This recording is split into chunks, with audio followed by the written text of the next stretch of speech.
उत्तर प्रदेश में इन दिनों एक हाई प्रोफाइल तलाक की खूब चर्चा है। यह तलाक पूर्व मंत्री स्वाति सिंह और मौजूदा मंत्री दयाशंकर सिंह के बीच में हुआ है। दोनों के बीच में 22 साल का रिश्ता था जो अब खत्म हो गया। स्वाति सिंह ने पति दयाशंकर पर घरेलू हिंसा और पति की क्रूरता को लेकर कोर्ट में अर्जी डाली थी। इसी अर्जी को एक बड़ा कारण भी बताया था।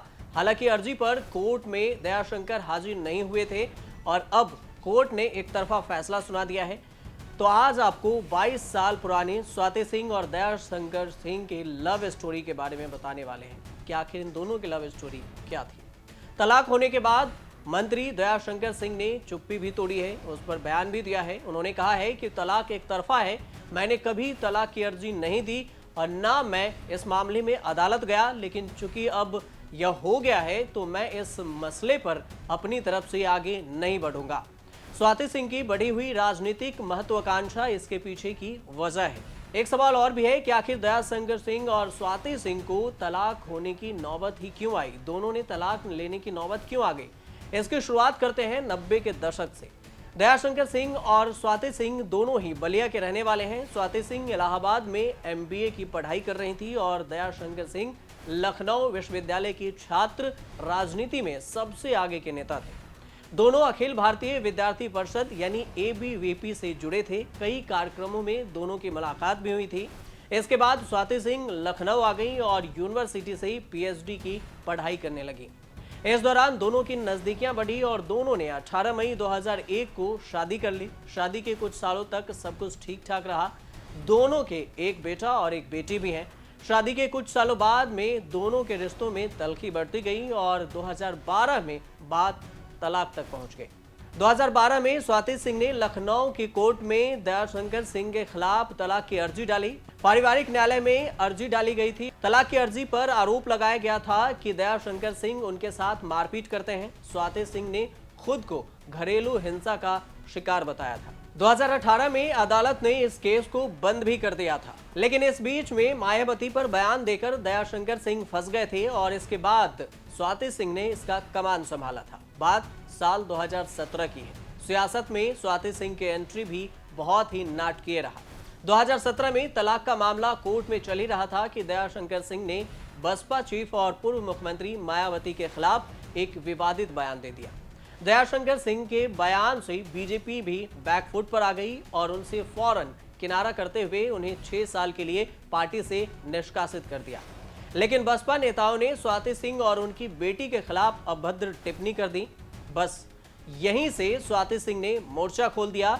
जब विवाद में उनके परिवार को घसीटा गया तो स्वाति सिंह मुखर होकर आगे आई। उसके बाद उनके सितारे बुलंद हुए और स्वाति सिंह दयाशंकर सिंह के लिए ढाल बन गई। उन्होंने आम लोगों की सहानुभूति मिली और स्वाति सिंह के इस फायर ब्रांड इमेज को देखते हुए बीजेपी ने उन्हें सीधे प्रदेश महिला मोर्चा का अध्यक्ष बना दिया। फिर स्वाति सिंह को लखनऊ की सरोजनी नगर सीट से उम्मीदवार बनाया गया, जहां बीजेपी 3 दशकों से जीत नहीं रही थी। स्वाति सिंह ने जीत दर्ज की और उन्हें योगी सरकार के मंत्रिमंडल में शामिल भी कर लिया गया। उन्हें इस तरह से प्रदेश महिला मोर्चा अध्यक्ष और फिर विधायक और उसके बाद प्रदेश सरकार में मंत्री बना दिया गया।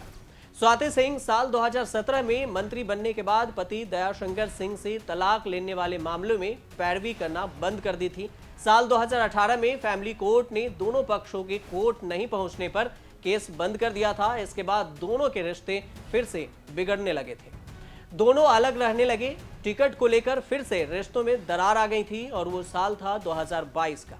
टिकट को लेकर दोनों के रिश्तों में फिर से दरारें भी आईं। साल 2022 में चुनाव में स्वाति सिंह और दयाशंकर सिंह खुलकर आमने सामने आए। दरअसल स्वाति सिंह के मंत्री बनने के कुछ साल बाद दयाशंकर सिंह भी बीजेपी में वापसी हो गई थी इनकी। 2022 में चुनाव में दयाशंकर सिंह ने सरोजनी नगर सीट पर दावेदारी ठोक दी। पार्टी आला कमान असमंजस की स्थिति में आ गई। इस बीच स्वाति सिंह कुछ मामलों के कारण विवादों में भी आ गई। इस बार उन्हें टिकट नहीं दिया गया। दयाशंकर सिंह बलिया से जीत भी गए। स्वाति सिंह ने भले ही 2017 में सरोजनी नगर से चुनाव जीता था, लेकिन बीजेपी में दयाशंकर सिंह का कद काफी बढ़ा था।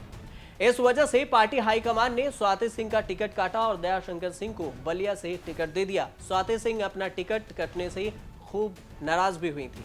फिर तलाक के लिए एक बार फिर से कोर्ट पहुंच गई।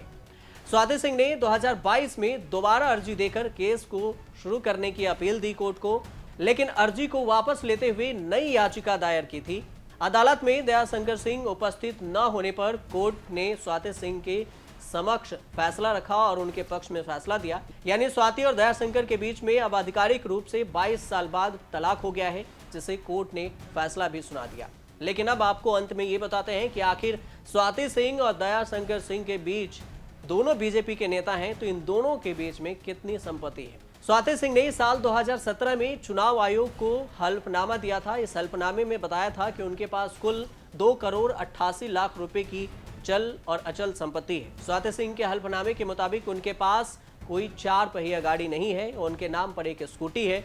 अगर बात करें दयाशंकर सिंह की, तो 2022 में यूपी चुनाव के दौरान उन्होंने अपनी कुल संपत्ति करीब 3 करोड़ 77 लाख रुपए घोषित की थी। दयाशंकर सिंह के मुताबिक उनके पास भी अपने नाम से कोई कार नहीं है।